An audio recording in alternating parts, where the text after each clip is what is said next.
Assalamualaikum warahmatullahi wabarakatuh. Allahu Akbar, Allahu Akbar, Allahu Akbar. Alhamdulillah, alhamdulillahirabbil alamin. Asyhadu an la ilaha illallah wa asyhadu anna Muhammadur Rasulullah. Assalatu wassalamu ala asrofil anbiya'i wal mursalin wa ala alihi washabihi ajmain. Amma ba'du. Pemirsa yang dimuliakan oleh Allah, itikaf adalah bentuk ibadah kepada Allah Ta'ala dengan cara menyibukkan diri, yaitu dengan berbagai bentuk ibadah, tentu saja di masjid. Dalam itikaf, manusia itu melakukan ibadah layaknya seperti malaikat yang tidak bermaksiat kepada Allah Ta'ala, senantiasa mengerjakan perintah-perintahnya serta bertasbih memujinya siang dan malam. Itikaf merupakan salah satu bentuk ibadah yang memberikan kesempatan bagi diri untuk berkomunikasi lebih intens dengan Allah Subhanahu wa Ta'ala, sekaligus menjadi sarana bagi seorang hamba untuk merenung, menggunakan akal pikiran dan hati, menyucikan jiwanya dengan kajian ilmu, zikir, dan berbagai amalan ketaatan dengan penuh hati. Sungguh akan terasa nikmat apabila kita dapat khusyuk bermunajat kepada Allah SWT. Kita sejenak tinggalkan kesibukan urusan dunia dan fokus hanya berduaan, bermesraan dengan Allah, Zat yang maha menguasai segala urusan. Pemirsa yang saya banggakan, dengan itikaf diharapkan kita mampu mengidentifikasi kelebihan dan kekurangan, prestasi dan kegagalan, keikhlasan dan pamrih dalam amalan, kejujuran dan kebohongan, dan segala perbuatan yang telah kita kerjakan. Itikaf merupakan waktu yang tepat untuk melakukan introspeksi diri. Introspeksi itu juga memberikan kita kebijaksanaan dalam mengambil keputusan-keputusan yang penting dalam kehidupan kita ini. Introspeksi atau muhasabah itu juga menjadi salah satu bekal utama menuju kampung akhirat.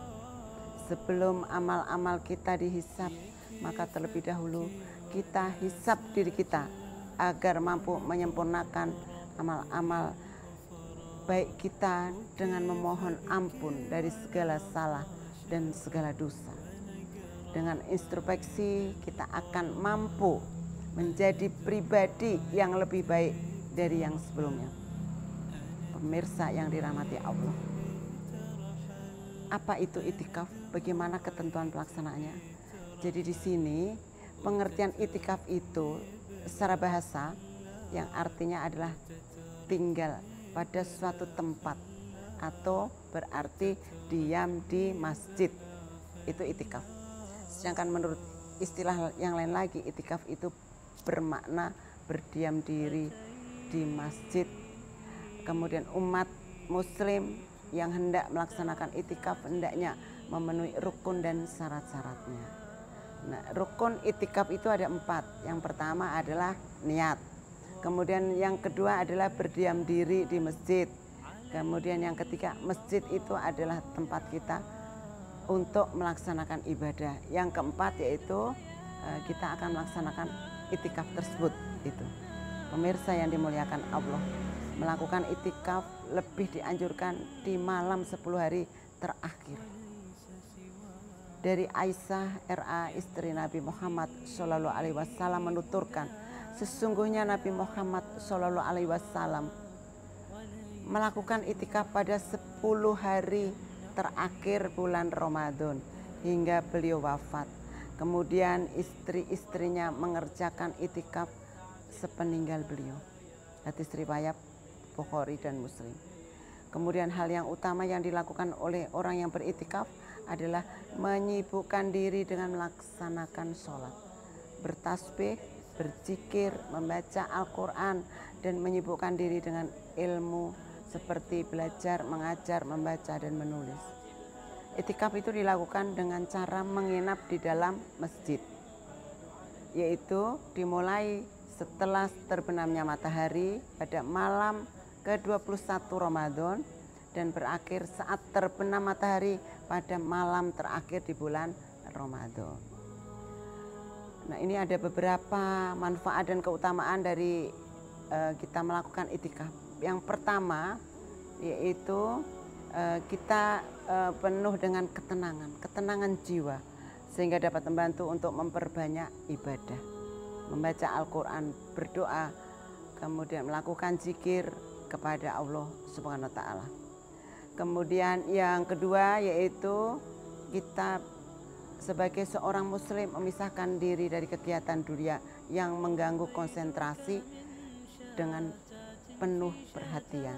Kemudian yang ketiga yaitu kita dapat memperoleh pahala yang besar kalau kita beritikaf di masjid. Nabi Muhammad SAW bersabda, barang siapa yang beritikaf di masjid, maka dia melakukan karena mencari wajah Allah. Oleh karena itu, maka tidaklah boleh seseorang yang beritikaf keluar dari masjid kecuali untuk keperluan mendesak. Hidayat itu dari hadis riwayat Bukhari dan Muslim. Kemudian yang keempat, memperbanyak ibadah, yaitu kita bisa berinteraksi dengan sesama jamaah di masjid dan menjalin silaturahmi. Kemudian yang kelima yaitu dapat membantu untuk meningkatkan kualitas ibadah kita sehari-hari. Pemirsa yang saya banggakan, dalam menjalankan itikaf ini seorang muslim perlu mempersiapkan diri dengan matang, baik secara fisik maupun mental. Semoga kita semua bisa beritikaf, mendapatkan malam Lailatul Qadar serta berkah atas amalan ibadahnya. Demikian pemirsa yang dapat saya sampaikan, mudah-mudahan bermanfaat. Mohon maaf apabila ada kesalahan dalam penyampaian. Akhirul kalam, subhanallahumma wa bihamdika, asyhadu an la ilaha illa anta, astaghfiruka wa atubu ilaik, wallahul muwaffiq ila aqwamit thoriq. Wassalamualaikum warahmatullahi wabarakatuh.